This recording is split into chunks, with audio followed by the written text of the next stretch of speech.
नमस्कार साथियों, मैं जीतू सर आपका हार्दिक स्वागत करता हूं मेरे चैनल जीतू सर के ऊपर। जैसा कि हमने एसएससी के लिए एक सीरीज चला रखी थी परसेंटेज की मैथमेटिक्स की, वो अपन कम सोल्व कर रहे थे। इसकी लगभग 4 क्लास मैंने आपको डाल दी हैं। आज की क्लास में हम और कंटिन्यू करते हैं इसके, और डिफरेंट डिफरेंट टाइप के पर्सन करते हैं। आई होप आपको ये जो क्लासें हैं पसंद आ रही होंगी। अपने दोस्तों के साथ शेयर ज़रूर करें, उन्हें बताएं कि एसएससी की एग्ज़ाम की तैयारी के लिए फ्री ऑफ कॉस्ट आपके लिए यूट्यूब पे क्लासें जीतू सर लेके आ रहे हैं, और अपने दोस्तों के साथ शेयर करते रहें। सेशन को शुरुआत करते हैं, उससे पहले सभी के सभी चैनल को लाइक कर दें, सब्सक्राइब कर दें और अपने दोस्तों के साथ क्लास ज़रूर शेयर करें। आज की क्लास को शुरुआत करते हैं समय ज़्यादा खराब ना करते हुए। क्वेश्चन नंबर अपने अगले देखो, अपन क्वेश्चन काफ़ी कर चुके थे, और आज की क्लास में एसएससी के सीजीएल में आए हुए क्वेश्चन जो 2022 के पेपर में हैं वो आए हुए क्वेश्चन करते हैं डिफरेंट डिफरेंट टाइप के परसेंटेज से संबंधित। सबसे पहला क्वेश्चन अपने पास, ए ने एक मोबाइल बी को 25% के लाभ पे बेचा। देखो यहाँ ए है, इसने एक मोबाइल को 25% प्रॉफिट के साथ, प्रॉफिट का मतलब है ज़्यादा में बेचा है। किसको बेचा है? बी को। ठीक है, बी ने इसे सी को 10% की हानि पे बेचा है। बी ने सी को बेच दिया -10% के लॉस पे। यदि सी ने इसके लिए रुपए इतने का भुगतान किया हो, सी ने कितने रुपए दिए? 5625 रुपए का भुगतान किया हो, तो ए के लिए ये कि मोबाइल कितने का था? अपन इसको कई प्रकार से कर सकते हैं। मान लो ए के पास ये ए रुपए का मोबाइल था, तो ये बी को 25% लाभ पे बेच रहा है, तो क्या 125/100 में बेच रहा है क्या? या फ्रैक्शन में करना चाहो तो इसको 5 बटे क्या कर सकते हो? 4 बना सकते हो। ठीक है, फ्रैक्शन 25% का फ्रैक्शन क्या होता है? 1/4 होता है, तो एक्स्ट्रा दे रहा है, इसका मतलब क्या हो जाएगा? 5/4। दूसरा, यहाँ से बी के पास आ गया, यहाँ से किसके पास आ गया? बी के पास। बी क्या कर रहा है? 10% लॉस पर। 10% लॉस का मतलब 100 रुपए का माल कितने में बेच रहा है? 90 में। तो कितना बनेगा? 90/100। और ऐसा करते ये सी के पास आ गया, और सी ने कितने में दिया इसको? 5625 रुपए में। कितने में दिया? 5625 रुपए में। एक तरीका ये है जहां से हम किसकी वैल्यू निकाल सकते हैं? एक की वैल्यू निकाल सकते हैं। काटते हैं, देखो ये हमारे पास मैंने बताया अभी 5 बटे क्या है? 4 है, ये 9/10 अब इसको उड़ा दो, देखो 9 से काटो, 9 छिगे 54, 2 बचेगा, 9 दूनी 18, कितना है? 9 दूनी 18। अब अपने पास कितना बच गया? 18 और 4 22, 4 बच गया, और 9 पंजे 45, ये 625 पर कट गया। ऊपर 5 से काटोगे तो कितने पर कटेगा? 125 पर कटेगा। तो मुझे बताओ ए के लिए वैल्यू क्या हो जाएगी? 4 × 125 और गुणा 10। ये नीचे वाली जो दोनों वैल्यू हैं ये इसके साथ मल्टीप्लाई में हो जाएंगी। तो ये कितना आ गया? क्या 5000 का था क्या मोबाइल? तो एक के लिए मोबाइल की वैल्यू कितनी थी? 5000 थी। ओके, दूसरा तरीका आप इसको किससे कर सकते हैं? इससे भी कर सकते हैं। आप इसको इफेक्टिव रेट से भी कर सकते हैं। इफेक्टिव रेट क्या है? पहले 25% का प्रॉफिट हुआ है, A plus minus B plus minus A plus minus B plus A B बटे 100। यहाँ दोनों का चिन्ह का डिपेंड, इस वाला चिन्ह है वो डिपेंड करेगा किसके ऊपर? ए और बी के ऊपर। देखो 25% के प्रॉफिट के साथ बेचा, तो यहाँ तो प्लस का क्या है? 25 है। क्या है? प्लस का 25। दूसरा क्या है? -10%, तो माइनस का 10। और ये अगर दोनों चिन्ह प्लस और माइनस, तो यहाँ वाला क्या आ जाएगा? माइनस। तो 25 × 10/100 ये होगा। बना लो, ये इन दोनों का डिफरेंस कितना आया? 15 माइनस ये उड़ाओ, 5 से काटोगे 5, और ये हो गया 2, यानी 2.5। तो ये कितने बन गई? लगभग यहाँ पे दे दो 12.5% की रेट होगी। इफेक्टिव कितनी है? 12.5% की रेट। तो एक का, यहाँ लिख रहा हूँ ऊपर, एक का 12.5% ज़्यादा में बेच रहा है, यानी कि 112.5/100 करोगे तो ये कितना आना चाहिए? 5625। इसको भी आप अगर सोल्व करते हो तो मेरे पास ए का मान कितना आएगा? 5000 ही आएगा। ओके, तो आप इसको इस मेथड से भी कर सकते हो, और इसको इफेक्टिव रेट से भी कर सकते हो, और आप इसको किससे सोल्व कर सकते हो? फ्रैक्शन से भी कर सकते हो। कैसे? देखो मैं एक काम करता हूँ, ए बी सी ले लेता हूँ, ए बी और सी ले लेता हूँ। इसने बोला बी को 25% ज़्यादा, तो 25% का फ्रैक्शन कितना होता है? 1/4 है। कितना है? 1/4। अगर ए के पास ये 4 रुपए का माल था, तो बी को कितने में बेचा इसने? 5 रुपए में बेचा। यहाँ खाली प्लाट है, सी के लिए खाली प्लाट है। खाली प्लाट पे कब्जा कौन करता है? हमेशा पड़ोसी करता है। पड़ोसी कब्जे करते हुए उसको हड़पने की कोशिश करता है। फिर बी और सी में देखो, बी ने इसे सी को 10% लॉस पे, 10% का फ्रैक्शन क्या होता है? क्या अपने पास 1/10 है क्या? तो 10 रुपए का आइटम था, 1% लॉस पे कितने में बेचा? 9 में बेचा। तो यहाँ पे खाली प्लाट किस तरफ रह गया, इस तरफ रह गया, तो यहाँ कौन आ गया 10। तो ये ABC का रेशियो आ गया 10 और चौके 40 आ गया, ये आ गया 50 आ गया, और ये कितना हो गया 45 आ गया। 5 से कट रहा है, ये हो गया 8, ये हो गया 10 और ये हो गया 9। 9 की वैल्यू हमारे पास दे रखी है। 9 की वैल्यू कितनी है मेरे पास 5625, क्योंकि सी की वैल्यू दे रखा है। सी के पास, सी ने कितने में खरीदा था सी ने कितने में खरीदा 5625, किसकी वैल्यू चाहिए 8 की। तो क्या करोगे 5625 बटे 9 इंटू 8, ये भी करोगे तो हमारे पास आंसर क्या आएगा 5000 ही आएगा। इस प्रकार से हम इस क्वेश्चन को सोल्व कर सकते हैं। तरीका है अपने पास, अपन बेसिक से करें 25% ज़्यादा 25% ज़्यादा, इफेक्टिव रेट से करें, यहाँ पे दोनों की इफेक्टिव रेट निकाल लो, और तीसरा क्या है फ्रैक्शन वाले यूज करते हुए, रेशियो का यूज करते हुए प्रश्न को सोल्व कर सकते हैं। आई होप तीनों तरीके आपको समझ में आ गए होंगे। ठीक है, आगे हो तो कमेंट सेक्शन में यस यस यस करते हुए मुझे कमेंट सेक्शन करके बताएं। और हाँ, आप, मैं क्वेश्चन देता हूं उससे पहले 1 मिनट में इसको सोल्व करने की कोशिश कीजिए। अगला क्वेश्चन देखते हैं। नेक्स्ट क्वेश्चन क्या है, ये जो अभी क्वेश्चन किया था इसी टाइप का क्वेश्चन है हमारे पास। इसको इस बार मैंने क्या कर दिया, एक क्या है, ये 25% ये इफेक्टिव रेट वाला है ना, इसी को यूज किया गया है। देखो कोशिश करो इसको सोल्व करने की। एक आयत की लंबाई है हमारे पास, इसको कितना है 8% बढ़ोतरी करेगी, और चौड़ाई चौड़ाई यानी लेंथ को 8% इंक्रीज कर दिया, और विड्थ को क्या कर दिया 10% डिक्रीज कर दिया। तो आपसे पूछा बताओ इसके एरिया में क्या इफेक्ट पड़ेगा। कई तरीके हैं, आप जितने चाहो उतने तरीके से इस क्वेश्चन को सोल्व कर सकते हो। सबसे पहले इफेक्टिव रेट, ऐसा क्वेश्चन आता है उसमें इफेक्टिव रेट ज़्यादा फायदेमंद रहता है, जल्दी सोल्व हो जाता है। यहाँ ए का मान क्या है, क्या +8 है क्या, अभी मैंने बताया था आपको plus minus A plus minus B plus A B बटे 100, और प्लस वाला जो चिन्ह है वो डिपेंड करेगा ए और बी के साइन पे। अगर ये सेम है तो प्लस आएगा, और डिफरेंट है तो क्या आ जाएगा माइनस आएगा। देखो ए की वैल्यू 8 है, इसमें बढ़ोतरी हो रही है तो प्लस ले लिया, और दूसरे में क्या हो रही है माइनस का 10, और यहाँ प्लस और माइनस है तो यहाँ क्या आ जाएगा माइनस। 8 इंटू 10 बटे 100 कितना बना, देखो यहाँ पे -2 आ रहा है, और ये माइनस कितना हो गया, 0 से 0 काटो 0.8, तो इफेक्टिव क्या आ गया 2.8। ये माइनस के चिन्ह के साथ है, इसका मतलब क्या होगा मेरे पास डिक्रीमेंट होगा। ऑप्शन डी हमारे पास क्या हो जाएगा, इसका आंसर हो जाएगा डी, इसका करेक्ट आंसर है। कोई कहे सबसे बेस्ट तरीका तो यही है, कोई कहे सर गुरुजी मन तो इसको रेशियो से करके बताओ, तो रेशियो से देखो कैसे करेंगे। इसकी लेंथ में क्या हो रहा है चेंज हो रहा है, फ्रैक्शन से कर लो इसको 8%।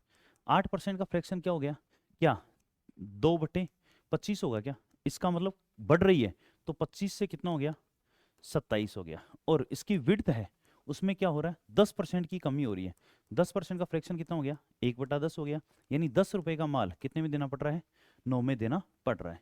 इन दोनों को मल्टीप्लाई करो, यहाँ हो गया 250, ये 250 वैल्यू थी, और यहाँ कितना हो गया 27 से 9 से करो, 9 7 63, 3 6 18 6 2 24, 243, 250 था 243 हो गया।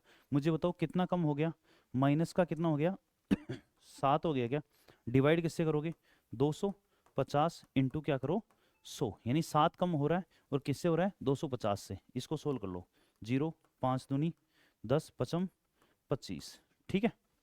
यहाँ से भी वैल्यू कितनी आ गई 14/7 दूनी 14/5, यानी कि 2.8%, सॉरी 8% ही आ रही है। तो इसके अंदर चेंज कितना हो रहा है, ध्यान रखना 2.8% की क्या हो रही है, कमी हो रही है। तो आप इससे भी कर सकते हो, इफेक्टिव रेट से भी कर सकते हो, और यहाँ किससे कर सकते हो फ्रैक्शन का यूज करते हुए भी कर सकते हो। आगे बढ़ते हैं नेक्स्ट क्वेश्चन की तरफ। देखो नमक की कीमत में 15% की कमी होने से एक व्यक्ति 272 रुपये में 2 kg नमक अधिक खरीदने में सक्षम है। नमक की घटी हुई कीमत कितनी होगी। देखो आपको यहाँ इस क्वेश्चन की मैं आपको 3 तरीके बताता हूँ, और तीनों में ये भी बताऊंगा कौन सा तरीका सबसे ज़्यादा बेस्ट है। एक फॉर्मूला है, फॉर्मूला भी बताएंगे अपन, ठीक है, इसको मेथड से भी बताएंगे। जैसे मान लो आपको बाजार जाना है, और नमक की कीमत यहाँ हमें पता नहीं नमक की कीमत कितनी है, प्रारंभ में कीमत है, प्रारंभ में जो इसकी प्राइस है कीमत है, मान लो वह है x रुपये प्रति किलो, थाने घर का दी 100 रुपया, और 25 रुपये किलो नमक आ रही है मान लो, तो कितना रुपया किलो, कितना नमक ले होगा 4 किलो ले होगा, यानी क्वांटिटी है वो, क्वांटिटी कितनी आएगी मुझे बताओ, क्वांटिटी क्या टोटल प्राइस रुपए कितने हैं 272 बटे x, किसका भाग दे दोगे प्राइस का, तो ये क्वांटिटी आ जाएगी इनिशियल। नई के अनुसार क्या है कीमत कितनी बढ़ गई 15% की कमी हो गई, x था उससे 15% की कमी हो गई, तो नई कीमत क्या 0.85x रुपए प्रति केजी हो गया क्या? कीमत कम हो गई तो मात्रा क्या मिलेगी? ज्यादा। तो नई क्वांटिटी, न्यू क्वांटिटी हमारे पास क्या होगी? क्या 272 बटे 0.85x होगा क्या? और इन दोनों का अंतर, ये पहले वाली क्वांटिटी है, ये नई वाली क्वांटिटी है, और इन दोनों का अंतर कितना है? 2 केजी है। तो क्या करोगे? 272 बटे 0.85x माइनस 272 बटे x, ये बराबर 2 होगा। इसको सोल्व कर लेना, ठीक है? इसको सोल्व कर लेना। ये थोड़ा सा लेंथी मेथड पड़ता है। यहाँ x की वैल्यू निकालोगे, फिर अपन से इनिशियल और न्यू प्राइस निकालोगे, ठीक है? या फिर दूसरा तरीका है अपने पास, यहाँ पे इनके ऑप्शन का भाग देगा, लेकिन ये ऑप्शन वाला भी कई बार इससे एक ही वैल्यू दे रखी है तो हमारे लिए मुश्किल हो जाता है। दूसरा तरीका बताता हूँ जो फ्रैक्शन से होगा। फ्रैक्शन बहुत काम का तरीका है। यहाँ पे क्या है देखो, इसने क्या बोला है, 15% की कमी होगी, तो 15% का फ्रैक्शन निकालो। यहाँ पे 15% का फ्रैक्शन क्या होगा मेरे पास? क्या ये बन जाएगा 15/100, 5 से काटोगे तो 3/20, 3/20। ये 3/20 हमारे पास प्राइस का है। तो मुझे बताओ क्वांटिटी का डिफरेंस क्या आएगा? क्वांटिटी का डिफरेंस क्या आएगा ये बताओ? क्वांटिटी का डिफरेंस क्या है? ये तो होगी 17। तो क्वांटिटी कितनी होगी? 17 से 20। यहाँ कितने का डिफरेंस है? 3 का डिफरेंस है। कितने का है? 3 का। इस 3 की वैल्यू परसेंट में कितनी दे रखी है? 2। यहाँ तो हमारे पास वजन कितना कम हो रहा है? 3 kg, और परसेंट में कितना दिया हुआ है? 2। तो 1 की वैल्यू कितनी आएगी? 2/3। तो प्रारंभ में मात्रा कितनी आएगी मुझे बताओ? क्या 17 इंटू 2/3 आएगी क्या? और अब मात्रा कितनी होगी मेरे पास नई वाली? क्या 20 इंटू 2/3 आएगी। अब मात्रा है मेरे पास दोनों, पैसा है मेरे पास, तो पूछा क्या है? नमक की घटी हुई कीमत प्रति केजी। तो घटी हुई कीमत क्या यहां से आएगी क्या मेरे पास? इसी वाले से तो आएगी, नए वाले से। तो प्राइस बराबर क्या हो जाएगा? रुपए कितना है? 272 बटे 20 इंटू 2, और ये 3 कहाँ चला जाएगा? ऊपर चला जाएगा। इसको सोल्व करते हैं, काटते हैं भाई। पेन चेंज कर लेता हूँ थोड़ा सा। काटो, देखो यहाँ 2 से काट दो। 2 से काटोगे तो कितना आएगा? 1, 3 और 6। फिर 2 से कट जाएगा, ये आएगा 10, यहाँ आएगा 6 और 8। 68 को कर लो, 8 × 3 = 24, ठीक है? 36 18 और 2 20, और नीचे 10 है तो एक स्थान, यानी 20.4 रुपए। 20.4, ए ऑप्शन क्या हो जाएगा इसका? करेक्ट आंसर हो जाएगा। देखो सबसे बढ़िया तरीका यही होता है फ्रैक्शन वाला। यहाँ सबसे पहले क्या कर लो? प्राइस, प्राइस से क्वांटिटी निकालो, क्योंकि प्राइस और क्वांटिटी क्या होते हैं? एक दूसरे के इनवर्सली प्रोपोर्शनल होते हैं, एक दूसरे के व्युत्क्रम होते हैं, ठीक है? और फिर उससे मेरे पास प्रारंभ वाली मात्रा आ गई और नए वाली मात्रा आ गई। तो दोनों मात्राओं को मैं क्या कर दूंगा? यहाँ पे, यहाँ नए वाली मात्रा आ गई, दोनों मात्राओं से मैं क्या कर दूंगा? मात्रा का भाग किसमें दे दो? रुपए में दे दो, तो क्या आ जाएगी? प्राइस आ जाएगी। और तीसरा तरीका, इसका फॉर्मूला होता है नया मूल्य। अगर फॉर्मूला याद कर सको तो नया मूल्य, न्यू प्राइस इक्वल्स टू क्या होगा? Percentage into rupees divide by 100 into quantity, यानी कि प्रतिशत गुणा रुपए बटे 100 इंटू मात्रा। ओके, जैसे यहाँ पे रुपए कितने हैं? क्या 272 हैं क्या?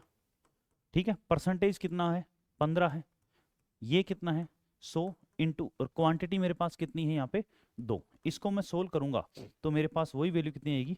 20.4 ही वैल्यू आएगी। इसको सोल्व करना है। ये है नई मात्रा के लिए। और अगर ओल्ड प्राइस पूछे आपसे, ओल्ड प्राइस पुरानी मात्रा, तो पुरानी मात्रा क्या आएगी? परसेंटेज इंटू रुपए। ऊपर वाला हिस्सा ऐसा का ऐसा है, यहाँ 100 में चेंज हो जाएगा। 100 प्लस माइनस परसेंटेज इंटू क्या हो जाएगी? क्वांटिटी। ठीक है। प्लस कब लेंगे? वृद्धि हो रही तो प्लस लेंगे और कमी हो रही तो माइनस लेंगे। तो इस प्रश्न को हम तीन तरीकों से कर सकते हैं। ये बेसिक तरीका है, इससे करना चाहो तो कर लेना। बाकी इन दोनों तरीकों से आप कर, फॉर्मूला याद रहे तो ये ज़्यादा बेटर है, और अगर फॉर्मूला याद नहीं रहे तो अपन किसकी सहायता से कर सकते हैं? फ्रैक्शन की सहायता से कर सकते हैं। नेक्स्ट क्वेश्चन की तरफ बढ़ते हैं। अगला क्वेश्चन देखो भाई, बहुत अच्छा प्रश्न है, एसएससी के सीजीएल के पेपर में आया हुआ प्रश्न है, और बच्चे कंफ्यूज हो जाते हैं कई बार, जल्दबाजी में क्वेश्चन को कर नहीं पाते। आसान क्वेश्चन है। क्या बोला है? एक संख्या ए का 11/5, ए का को किस में गुण बदलते हैं? गुणा में। 11/5 ये संख्या बी के 22% के बराबर है। ये बराबर है, बी का क्या है? 22%। तो 22 बटा क्या हो गया? 100। क्या मैं यहाँ ए और बी का रेशियो निकाल सकता हूँ क्या? कितना बनेगा? देखो 11 दूनी 22, 2 से काटोगे 50, यहाँ 5 से काटोगे कितना हो गया 10। इसका मतलब a बटा b का मान कितना आ गया 1/10। तो a रेशियो b कितना आ गया, मेरे पास साइड में लिख रहा हूँ मैं यहाँ पे a रेशियो b है, ये कितना है 1/10 है। फिर दूसरा क्या बोल रहा है, संख्या b तीसरी संख्या के 2.5% के बराबर है। अगला बोल रहा है संख्या जो b है वो तीसरी संख्या c के 2.5%, 2.5 बटे क्या हो गया 100, हटा दो इसको 0, 25 के 100। तो मुझे बताओ b बटा c का मान कितना आ गया, क्या 1/40 आ गया, क्या कितना आ गया 1/40। तो यहाँ पे देखो मैं c लिख रहा हूँ, तो यहाँ पे खाली प्लाट है, कब्जा कौन करेगा 10। फिर है b और c, ये 10 है तो ये कितना है 40, सॉरी ये 1 है तो ये कितना है 40, ये 1 है तो ये कितना है 40। तो इधर क्या आ जाएगा 1, ये देख लो ये 1 है, ये 10 है और ये कितना है 400। इसने बोला है c का मान दे रखा है, c का मान कितना है 5500, 400 की वैल्यू कितनी है 5500 है। तो मुझे बताओ एक की वैल्यू कितनी हो जाएगी, क्या 5500 बटे 4 हो जाएगी, क्या 5500 बटे 400, ये आ गई। इसका मतलब 55 बटे 4। अब इसने पूछा क्या है, तो a के 80%, a का मान कितना है 55 बटे 4, 55 बटे 4 है, ठीक है। और b के 40%, b का मान कितना है 55 बटे 4 इंटू 10। इनका योग कितना होगा मुझे बताओ, इन दोनों का योग करना है। a का कितना लेना है 80%, 80% का फ्रैक्शन क्या होता है, क्या हम 80 बटे 100 लिख सकते हैं, क्या क्या लिख सकते हैं 80 बटे 100, 80 बटे 100 कितना होता है, क्या 4 बटे 5 होता है क्या, तो ये तो आ गया 4 बटे 5। और इसको किससे गुणा करना है, b का कितना है 40%, और b का 40% कितना हो गया 20 से करोगे 2 बटे 5, कितना आ जाएगा ये 2 बटे 5। सोल्व कर लो इसको, अलग पेन से सोल्व करते हैं इसको काटते हुए। देखो 4 से 4 कट गया, यहाँ 5 से काटोगे तो 11, प्लस यहाँ भी उड़ा दो, देखो 5 दूनी 10, 2 दूनी 4, 55, 55 और 11, आंसर क्या आ जाएगा 66। तो option D will be the correct answer. आसान सा क्वेश्चन था, थोड़ी सी कैलकुलेशन अपन को ध्यान में रखनी है। आई होप आपको समझ में आ गया होगा, अगर समझ में आ गया हो तो कमेंट सेक्शन में कमेंट करते हुए मुझे बता सकते हैं, ठीक है। और अपने दोस्तों के साथ सेशन को शेयर जरूर करते रहें। नेक्स्ट क्वेश्चन की तरफ बढ़ते हैं।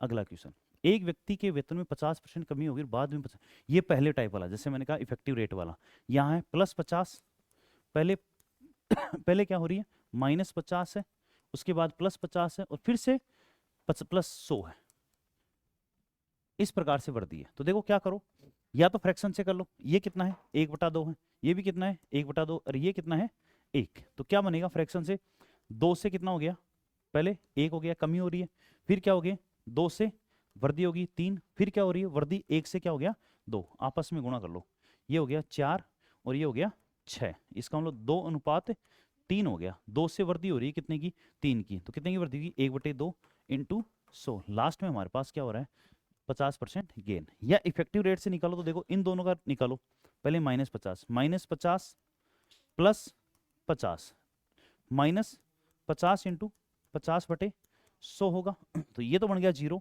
नेगेटिव में कितना आएगा अपने पास, कितना आएगा 25। अब इस 25 का रिलेशनशिप किससे कर लो, +100 से। तो क्या बनाओगे यहाँ पे, इधर देखो यहाँ पे क्या बनाओगे -25 + 100, -25 इंटू 100/100 हो जाएगा अपने पास। इसको इससे उड़ा दो, तो यहाँ दोनों के बीच डिफरेंस कितना आ रहा है 75 और ये नेगेटिव कितना आ गया 25। तो ओवरऑल लास्ट में कितना आ रहा है 50% ही आ रहा है गेन। तो आप फ्रैक्शन से भी कर सकते हैं और आप किससे कर सकते हैं, इसको इफेक्टिव रेट से भी कर सकते हैं। आई होप समझ में आ गया होगा। आसान आसान क्वेश्चन है, ज़्यादा मुश्किल क्वेश्चन नहीं है, कॉन्सेप्ट को बार बार रिपीट करवा रहे हैं, ठीक है। सबसे बढ़िया वैसे फ्रैक्शन सबसे बेस्ट तरीका होता है, लगभग हर क्वेश्चन में अप्लाई हो जाता है, सिर्फ अप्लाई करना आना चाहिए। अगले क्वेश्चन की तरफ देखो, एक चाय बेचने वाला 9 रुपए प्रति कप चाय बेचकर 50% का प्रॉफिट कमाता है। देखो 50% का अगर किसी को प्रॉफिट कमाना है तो इसका फ्रैक्शन होगा 1/2, यानी 2 रुपए का माल कितने में बेचेगा 3 में, और बेच रहा कितने में है 9 रुपए प्रति किलो। इसका मतलब 3 की वैल्यू कितनी है 9 है, तो 1 की वैल्यू कितनी हो जाएगी यहाँ पे, क्या 3 हो जाएगी, क्या 1 की वैल्यू कितनी हो जाएगी 3। तो उसका क्रय मूल्य कितना है 3 दूनी 6 रुपए, यानी 6 रुपए के माल को वो बेच रहा कितने में है 9 रुपए में। जब सामग्री की कीमत में 25% की वृद्धि हो गई, इस 6 में 25% की वृद्धि हो गई, 6 में कितने की होगी, 25% की वृद्धि होगी। तो इसमें 6 में 25% की, 25% का मतलब इसका 1/4, 6 का क्या हो गया मेरे पास 1/4 ये बढ़ गया, ठीक है, 1/4 बढ़ गया। तो अब नई प्राइस क्या होगी इसका, 6 का 1/4 करोगे तो क्या 1.5 हो गया, क्या 1.5 बढ़ गया। तो नई प्राइस क्या हो जाएगी, क्या 7.5 होगी क्या। अब प्राइस क्या होगी 7.5, और वो बेच किस रुपए में रहा है, 10 रुपए में। बेच रहा कितने में है, 10 रुपए में। अब उसका प्रतिशत लाभ ज्ञात करो, बताओ कितने रुपए का है प्रॉफिट हो रहा है इसको, क्या 2.5 का हो रहा है, क्या किस पे हो रहा है, 7.5 पे, इंटू क्या कर दो 100, तो ये हो गया 3, यानी कि 33 सही 1/3%, 33 सही 1/3% का क्या हो जाएगा, इसको प्रॉफिट हो जाएगा। ठीक है, आई होप आपको समझ में आ रहा होगा। ओके, यस यस कमेंट करते रहें सभी, ठीक है। थकना नहीं हारना नहीं है, जिंदगी का ये संघर्ष बड़ा लंबा है। थकना नहीं है हारना नहीं है, जिंदगी का ये संघर्ष लंबा है।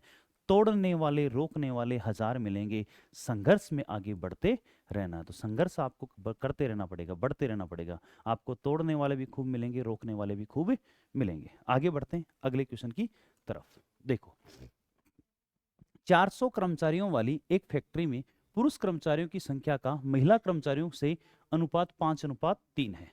टोटल है 400, इनमें मेल और फीमेल का रेशियो क्या दे रखा है, 5:3 दे रखा है। इसका मतलब टोटल 8 है। 8 की वैल्यू कितनी है, इन दोनों का योग कितना है हमारे पास 8, और 8 की वैल्यू कितनी है 400 है। तो मुझे बताओ एक की वैल्यू कितनी होगी, क्या एक की वैल्यू 50 होगी क्या। इसका मतलब 250 तो है मेल और 150 क्या है फीमेल। कैसे आया, समझ में आ गया होगा। भाई 5 और 3 8, 8 की मान है 400, एक का वैल्यू कितनी होगी 50, तो 5 की कितनी होगी 250 और 3 की कितनी होगी 150। मेल और फीमेल का पता चल गया। फैक्ट्री में 87.5 नियमित कर्मचारी है। देखो 87.5 इसका फ्रैक्शन रूप बनाना है। 12.5 का 1/8 होता है, 12.5 का 1/8 होता है, ठीक है। और 12.5 का 7 गुना बनता है हमारे पास 87.5, तो इसका मतलब इसका फ्रैक्शन रूप बनेगा 7/8, यानी 8 कर्मचारियों में से 7 कर्मचारी नियमित हैं, रेगुलर हैं। 400 का 7/8 निकालो, 400 का 7/8 करोगे तो ये आएगा 350। 350 क्या है, नियमित है। 350 क्या है, नियमित कर्मचारी है, रेगुलर कर्मचारी है, ठीक है, यहां तक हो गया। यदि 92% पुरुष कर्मचारी नियमित कर्मचारी है, इस 250 का 92% रेगुलर है, तो 250 इंटू क्या करूंगा 92/100। मेल कितने रेगुलर है, ये हमारे पास यहां दे रखा है, 0 0 काट दो, ये 55 25 5 दूनी 10, 2 से उड़ा दो, ये कितना बनेगा 46। 46 को मल्टीप्लाई करो 5 से, 6 पंजे 30, 5 20 3, 230 पुरुष नियमित है। तो मुझे बताओ टोटल है 350 नियमित, इनमें से 230 पुरुष हो गए, तो इसका मतलब 120 महिला नियमित होंगी। क्या महिलाओं में से कितनी नियमित होंगी, रेगुलर होंगी, रेगुलर कितनी महिलाएं वुमेन है 120। इसने पूछा तो नियमित महिला कर्मचारियों का प्रतिशत कितना है, 150 में से 120 है, परसेंटेज में कन्वर्ट कर लो, 120/150 इंटू क्या करो 100, 30 से उड़ा दो, 30 100 के 120, 30 पंजे 150, यहाँ काट दो 20, 20 100 के कितना आ गया 80%, कितना आ गया, यानी 80% वुमेन्स क्या है, रेगुलर हैं। फ्रैक्शन से करना है, सबसे पहले ये देखो 400 कर्मचारी है, उनमें से 5:3 में है, तो एक की वैल्यू 8 की वैल्यू कितने हमारे पास है 400, एक की वैल्यू होगी 50, ठीक है, 250 और 150 आगे। इसने बोला टोटल कर्मचारियों का 87.5%, 87.5 का फ्रैक्शन होता है हमारे पास 7/8, कितना होता है 7/8। इसका मतलब 8 में से 7 कर्मचारी, और 8 की वैल्यू हमने कितनी देखी है 450, एक की वैल्यू 50, तो 7 की कितनी होगी 3, यानी टोटल जो कर्मचारी 400 उनमें से 350 कर्मचारी ऐसे जो रेगुलर आते हैं। अब इसने कहा है जो 250 पुरुष है उनका 92% हमारे पास कैसा है रेगुलर, तो 250 क्या निकाले मैंने 92%, कितना हो गया 230। 230 पुरुष रेगुलर आ रहे हैं और टोटल कितने आ रहे 350, तो महिला कितनी होगी 120। 150 महिलाओं में से 120 क्या आ रही है रेगुलर, कितना परसेंट हो जाएगा 80% हो जाएगा। आई होप समझ में आ गया होगा। यस करते हुए कमेंट सेक्शन में मुझे बताएं, ठीक है। अगले क्वेश्चन की तरफ बढ़ते हैं। अगला क्वेश्चन देखो, ए अपनी आय का 65% खर्च करता है, उसकी आय में 20.1% की वृद्धि होती है और व्यय में 20% की वृद्धि होती है, उसकी बचत कितने प्रतिशत है। ध्यान रखना ये प्रश्न इस टाइप का लगभग हर सीजीएल के पेपर में आता है। प्री में भी आता है और मेंस में भी आता है, एसएससी के जीडी में भी आता है, सीएचएसएल में भी आता है और सीपीओ में भी आता है। यानी एसएससी का फेवरेट क्वेश्चनों में से ये एक है। बहुत आसान क्वेश्चन होता है, ज्यादा मुश्किल नहीं होता। हालांकि आपको ये वैल्यू देके थोड़ा डर लग सकता है, लेकिन घबराने की जरूरत नहीं है, अपन इसको अप्रोक्सीमेशन से सोल्व करेंगे। देखो, ए के पास 65 पर इनकम है उसकी, मान लो 100 रुपए की इनकम। कितनी है उसकी?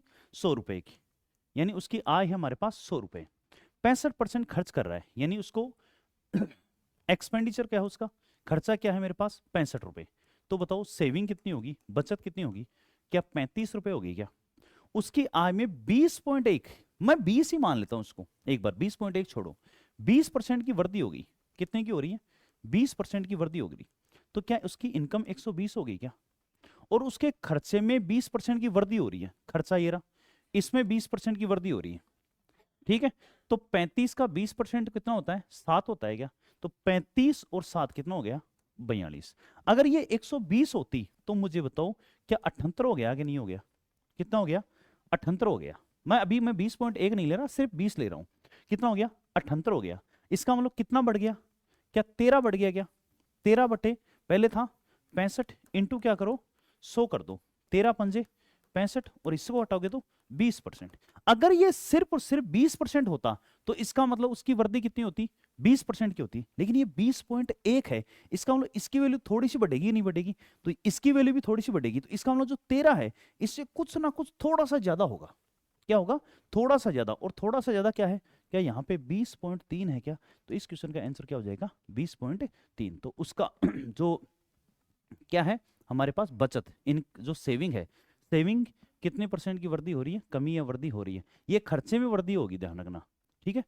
Expenditure increase by what will be the saving. ये तो हमारे पास वृद्धि किसमें हो रही है? इसके खर्चे में, एक्सपेंडिचर में। अगर सेविंग में बोल रहा है, ठीक है, यहां थोड़ा सा अपन ने एक्सपेंडिचर में 20% की वृद्धि कर ली भाई, व्यय में 20% की वृद्धि होती है। ये मैंने सेविंग से आपको वृद्धि करते हुए बता दिया। अब इसको खर्चे से भी देख सकते हैं, ठीक है।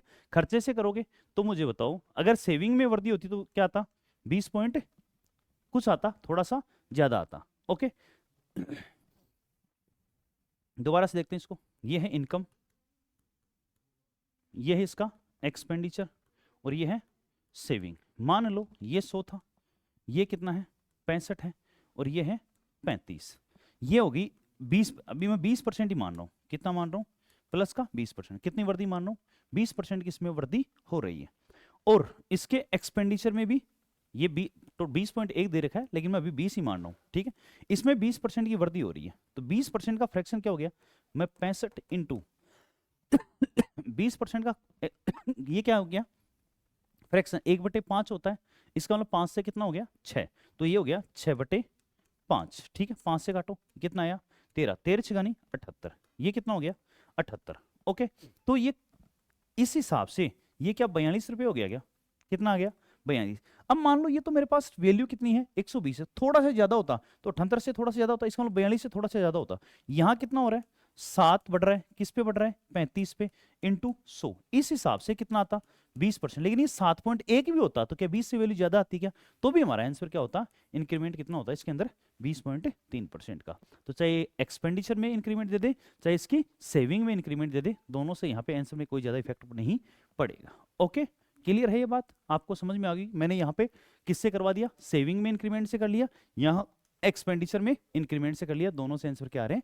सेम आ रहे हैं। आगे बढ़े नेक्स्ट क्वेश्चन की तरफ। देखो भाई, एक त्रिभुज के आधार में 40% की वृद्धि होगी, इसकी ऊंचाई में कितने परसेंट की बढ़ानी चाहिए ताकि क्षेत्रफल 60% बढ़ जाए? वही ए बी वाले से कर लो।